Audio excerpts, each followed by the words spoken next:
Ah oui, vraiment, merci. Merci pour l'interview. D'entrée, je suis un peu au regret de dire que Amnesty me fait cette faveur, donc de pouvoir communiquer sur des moments assez délicats et des moments, disons, très épiques, mais extrêmement riches. Et je vous remercie, mais je suis au regret de ce que je ne pourrai directement avec vos militants discuter, échanger, parce que c'est toujours meilleur quand ça se fait dans ces conditions et mieux on apprend des autres. Et ces échanges, nous-mêmes, ça nous permet donc d'apprendre beaucoup de choses, de redécouvrir pas mal de choses que nous avions donc par le passé donc connues. Parlant de cette période, je dois vous dire que c'est des moments assez également épiques, parce que ce n'est pas aisé de donner sa vie pour la conquête des libertés, pas aisé de passer sa vie de prison à la clandestinité, de la clandestinité à la prison, et pendant, je ne dis pas 5 ans, 10 ans et au-delà. C'est des moments importants dans la vie d'une personne. Et lorsqu'on sait essentiellement que c'est la période de la jeunesse, une période que l'on consacre généralement dans sa formation, mais qui a été consacrée pour la défense des libertés, consacrée à la patrie. Et c'est pour cela que je vous parlais donc de ce que c'est des moments épiques. Alors je vous dis d'entrée qu'en ce qui concerne Amnesty, j'entendais un peu vaguement parler d'une organisation du nom d'Amnesty. Mais ma rencontre réelle avec Amnesty, ça a été lorsque j'étais à la prison civile, plus exactement à la prison politique de Segbana. J'avoue que j'étais dans cette prison. Vous êtes sans contact. Nous étions réellement sans contact. L'idée même de cette prison, parce que Segbana c'est loin. Segbana c'est loin de Parakou, je ne sais combien de kilomètres exactement, mais vous êtes sans contact. Alors, dans cette situation où vous êtes loin des vôtres, loin de vos camarades, loin de tout parce que vous êtes coupé du monde, alors lorsque un matin soudain vous découvrez des correspondances, des gens qui sont inconnus de vous, des gens qui vous disent leur soutien, qui vous encouragent, des gens qui vous adressent des correspondances, des lettres, des cartes, des gens qui vous envoient des cadeaux, mais c'est extrêmement magnifique, c'est indescriptible. Alors vous voyez, c'est un peu comme lorsque vous êtes dans la pénombre, l'obscurité, et que soudain vous découvrez un rayon de lumière. C'est un peu l'effet que Amnesty International, évidemment par ses militants, c'est l'effet qui est fait. Nous tous qui étions à la prison civile, que ce soit à Segbana, que ce soit à Parakou, c'est l'effet que cela nous a fait. C'est d'une extrême douceur, ce qu'Amnesty donc a pu nous faire à l'époque. Parce que souvenez-vous, l'objectif donc de pouvoir, c'est qu'on soit sans contact et que l'on continue de vivre ainsi, qu'on soit érodé. Des gens que vous ne connaissez pas. Parce que nous recevions des correspondances de l'Allemagne, de la Hollande, des USA, de France, d'Italie, etc. Des gens qui vous parlent chaleureusement. Car il s'agit de sections d'Amnesty, des militants d'Amnesty organisés dans ces différents pays. En fait, cette organisation déployée à travers ces différents pays qui vous soutiennent, vous disent amicalement, fraternellement, qu'ils supportent votre combat, qui parlent de vous, qui parlent de vos parents. Non, c'est magnifique, c'est tout à fait beau. Je ne peux pas vous dire, c'était des moments particuliers. Autant que je vous le dis, autant tous les camarades à l'époque qui étaient ou à Segmana ou à Parakou, dans les jours là, Cotonou et tout, ils vous tiendront ce même discours. Il nous manque de termes en deux termes pour vous dire ce que nous avions ressenti, mais retenez que c'était si beau. C'est le moment, assurément, que je réitère, renouvelle toute ma sympathie pour Amnesty, mon amitié pour Amnesty, parce que c'est une organisation, une très belle organisation. Non pas en raison des cadeaux qui sont envoyés aux prisonniers à l'époque, mais en raison de cette organisation, en raison de l'idéal même, l'idéal qui portait ou que portait une telle organisation. Alors à nouveau, je vous dis toute ma gratitude au nom de tous ces camarades, etc. C'était magnifique. Voilà ce que je veux vous dire relativement à votre organisation, qui est une très belle organisation. Alors j'anticipe certainement sur votre question parce que cela a fait précisément que, sortis de prison, nous sommes restés donc en communion avec cette organisation. Et d'abord, nous, anciens détenus politiques, à notre sortie, nous avions mis en place une organisation qu'on appelait l'Association des anciens détenus politiques et victimes de la répression politique au Bénin. On l'appelle ASANDEP. Mais cette organisation avait rassemblé donc tous les détenus, leurs parents, les amis donc des détenus, et en vue de la défense des intérêts matériels et moraux de tous ceux qui étaient donc sortis des prisons et qui avaient souffert de la répression politique dans notre pays, mais surtout il s'agit de faire en sorte qu'il n'y ait plus un phénomène de ce genre dans notre pays. Alors c'est ce qui a fait que plus tard nous avons mis en place une organisation qu'on appelle la Ligue pour la défense des droits de l'homme au Bénin. Et cette organisation est immédiatement entrée en contact avec Amnesty International. Nous n'en sommes pas une section, nous ne sommes pas affiliés à Amnesty, nous sommes plutôt en revanche affiliés à la Fédération internationale des ligues des droits de l'homme, mais c'est comme si Amnesty est notre organisation. Nous avions eu les moments les plus admirables, nous avions travaillé ensemble, que ce soit avec vos collègues qui étaient à Londres, vos collègues qui étaient à Paris, nous avons tout le temps travaillé de concert. Nous avons, lorsque Amnesty, nous faisons donc le point de la situation des droits de l'homme au Bénin, nous envoyons les rapports à Paris, les rapports à vos collègues à nous, nous contribuons au rapport annuel de Amnesty. C'était pour nous un bonheur de le faire. Et nous, je peux aujourd'hui vous parler de dossiers assez significatifs, comme le dossier des cadavres togolais. Lorsque nous avons vu Amnesty, après son rapport, qui était attaqué de toutes parts, etc., la Ligue, sans rien demander à personne, immédiatement a mis en place une commission d'enquête. Nous avions sillonné tous les sites, nous avions fait des recherches, et la Ligue a produit son rapport pour confirmer toutes les affirmations faites par Amnesty International. À l'époque, peut-être vous n'étiez pas Amnesty, ou si vous étiez là, mais ça fait l'effet d'une bombe. Une bombe salvatrice pour Amnesty. Parce que le Bénin était devenu le cœur du monde en ce moment-là. De Washington, de Munich, de Londres, de partout à travers le monde, la Ligue était appelée. Les gens voulaient en savoir davantage. Nous avions produit des rapports, diffusé larges informations pour montrer effectivement que Amnesty International n'a pas menti. Or, et en d'autres termes, votre organisation est une organisation que je respecte, malgré les hauts et les bas. Et aujourd'hui particulièrement, je dois vous dire que vous avez une merveilleuse organisation avec qui nous sommes demeurés en relation, avec qui nous continuons de travailler. Votre direction actuelle, et je dois également lui rendre, cette direction, elle travaille de façon formidable.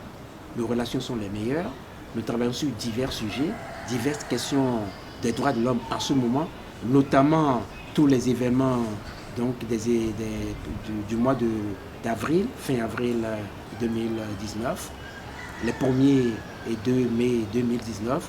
Donc nous travaillons la main dans la main. Je peux vous dire, les relations entre la Ligue pour la défense des droits de l'homme et Amnesty International, cela se porte au mieux. Et je souhaite vivement qu'il en soit ainsi, que ça reste ainsi. Et je pense qu'il en sera ainsi si tous nous restons agrippés à l'idéal que nous avons en commun, que nous avons en partage, qui est celui de la défense des libertés fondamentales et des droits de la personne humaine.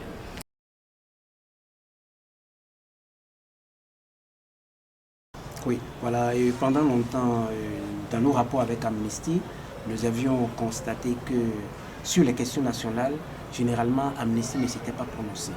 Le gros de boulot était effectué par les organisations du Bénin, notamment la Ligue pour la défense des droits de l'homme. Je suis heureux de constater que depuis un moment, votre orientation a été modifiée dans le bon sens, que Amnesty intervient directement donc, sur toutes les questions touchant les libertés et les droits de la personne humaine lorsque les cas de violation sont connus dans notre pays.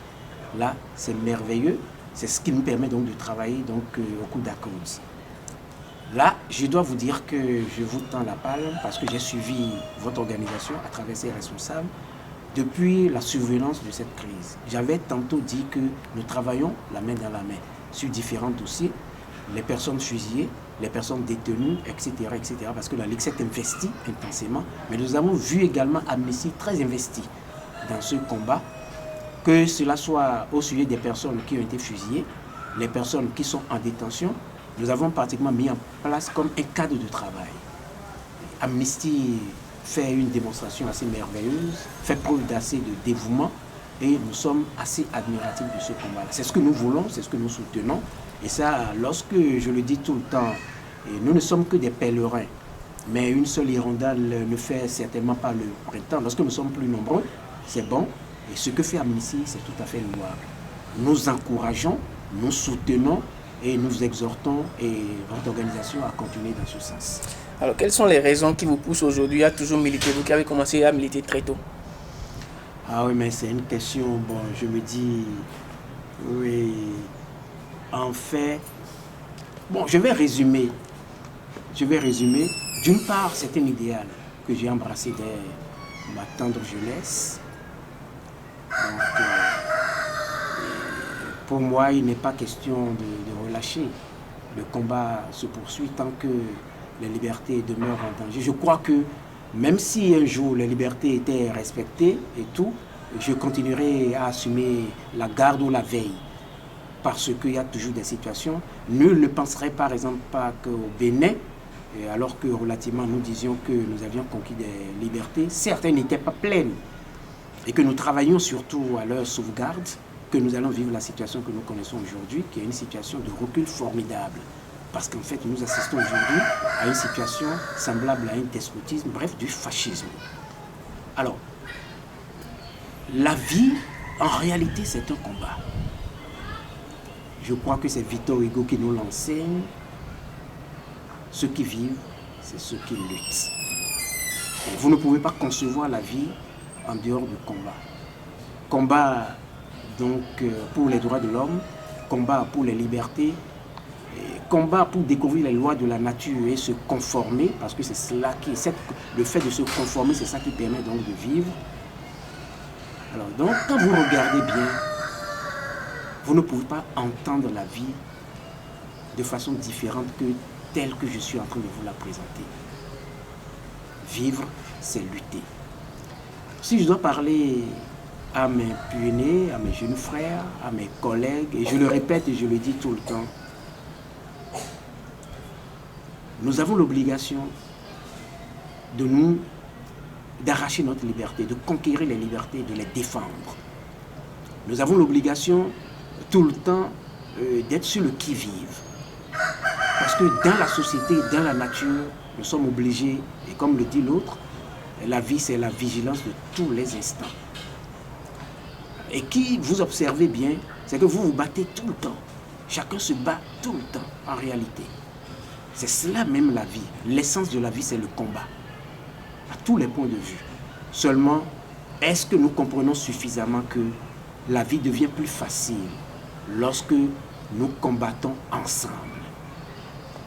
Est-ce que nous comprenons suffisamment que la vie devient plus facile lorsque nous faisons ce qu'on appelle l'unité? Lorsque nous faisons ce qu'on appelle l'union fait la force. Parce que le fait pour chacun d'être dans son petit coin. Chacun lutte effectivement dans son petit coin. Chacun se bat effectivement au quotidien, de mille manières. Mais dans son coin, on est toujours vulnérable. Dans son petit coin, l'effort est toujours et largement insuffisant.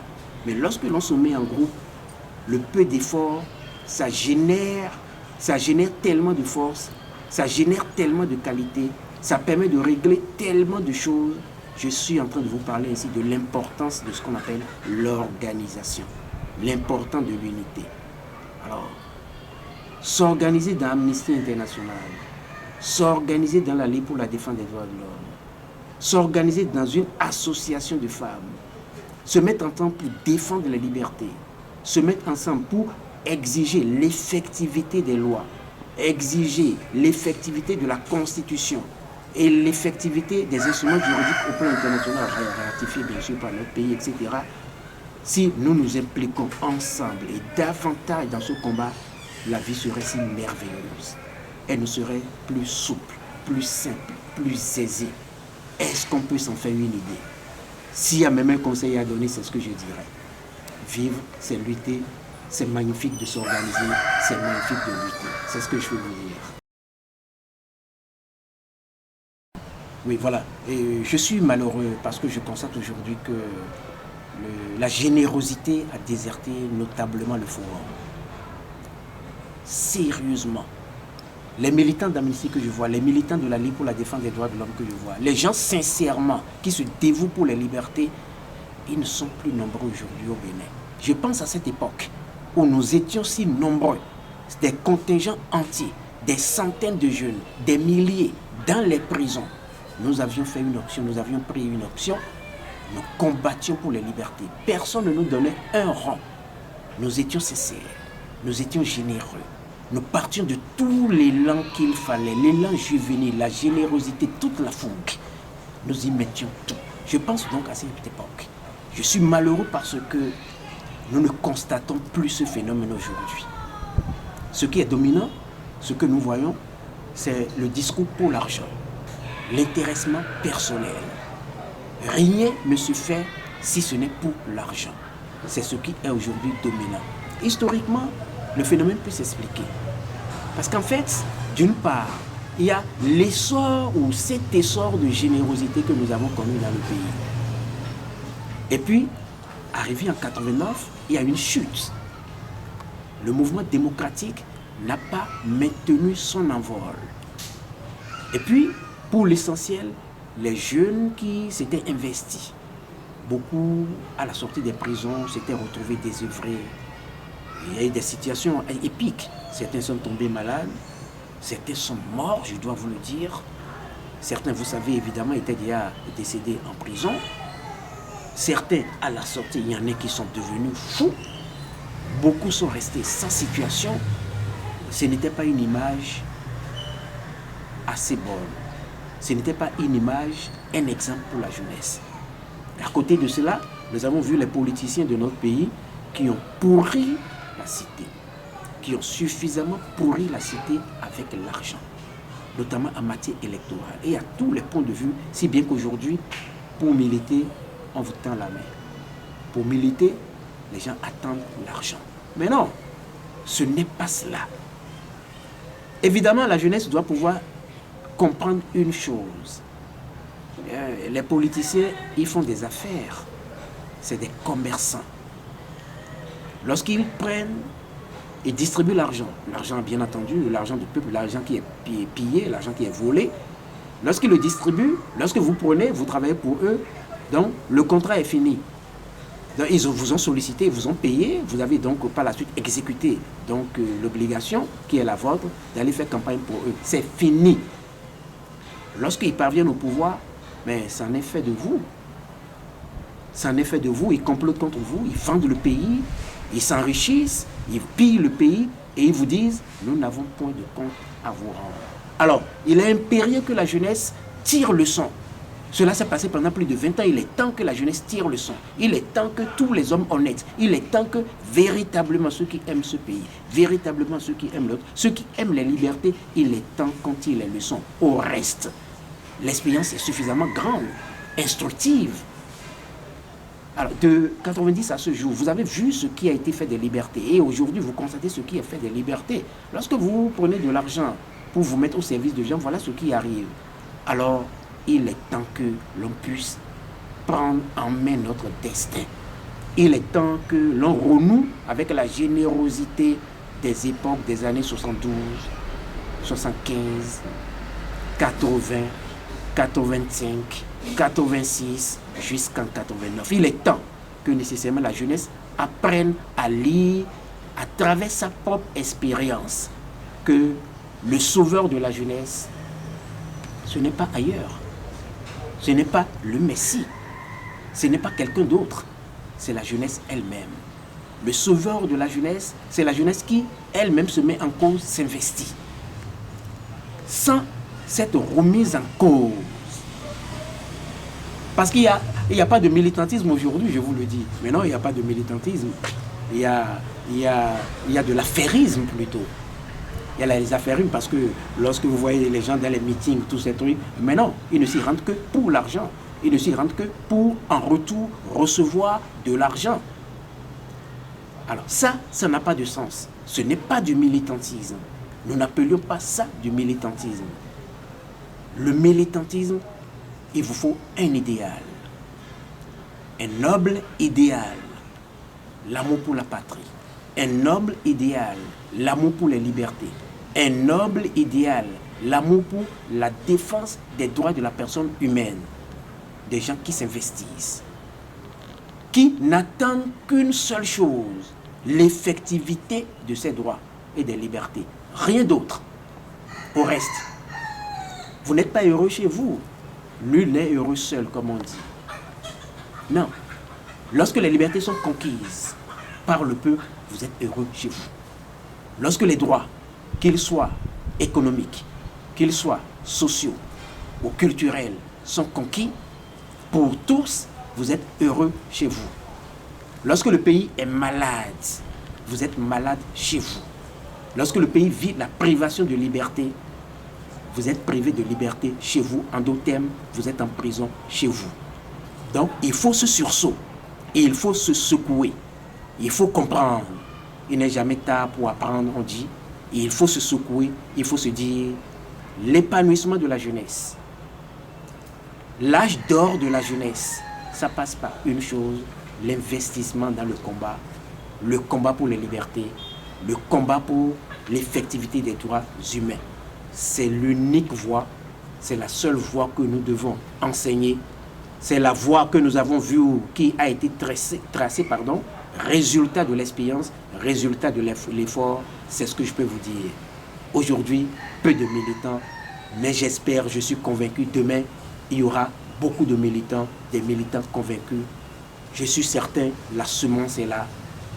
Des gens existent à Amnesty, des gens existent à la Ligue pour la défense des droits de l'homme. L'avenir est promis. Nous allons diffuser la semence. Nous allons faire en sorte, semant à tout vent, que la liberté se développe davantage dans notre pays. C'est ce que je peux vous dire.